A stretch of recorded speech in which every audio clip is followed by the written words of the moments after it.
First, I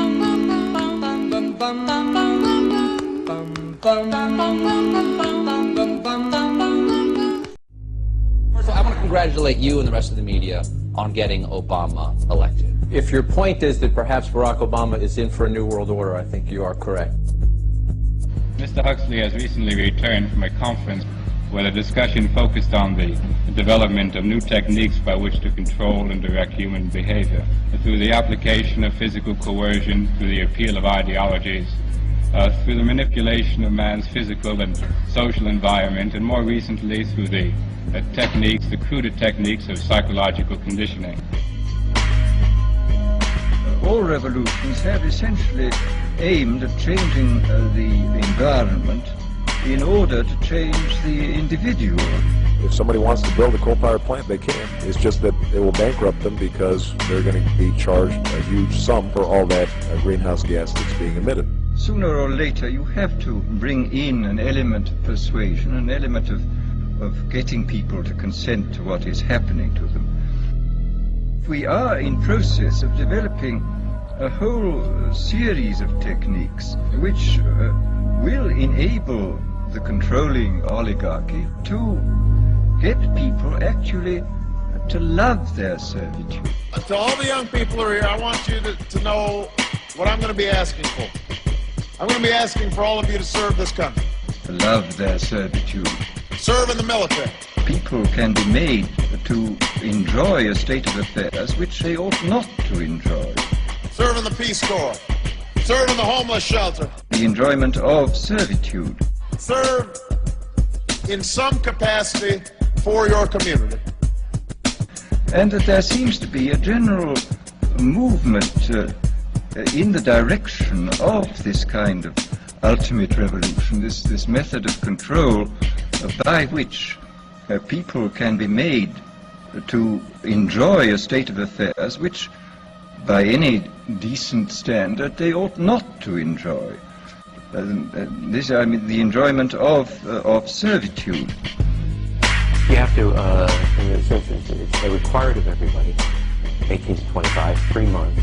Because I think anytime somebody serves their country in some capacity, we're going to be stronger for it. The scientific dictatorships of the future, and I think there are going to be scientific dictatorships in many parts of the world, but if you can get people to consent to the state of affairs in which they are living, the state of servitude. And Barack Obama will require you to work. If you can do this, you are likely to have a much more stable, a much more lasting society, a much more easily controllable society than you would if you were relying wholly on clubs and firing squads and concentration camps. The Obama transition team is trying to figure out how to harness this support. Some think there is potential to convert political support into social activism, part of an army waiting for new orders. In the recent history of brainwashing, we see that the Pavlovian methods have been applied systematically. I think it's going to bring in an era where the president's connected with an army to do his bidding. A very large army of totally devoted people has been created. But the question now is, what to do with this young, eager, energetic army? We cannot continue to rely only on our military in order to achieve the national security objectives that we've set. We've got to have a civilian national security force that's just as powerful, just as strong, just as well funded. Well, then we come to the consideration of other techniques for inducing consent. A light will shine down. You will experience an epiphany. First of all, there are the methods connected with straight suggestion and hypnosis. You will say to yourself, I have to vote for Barack.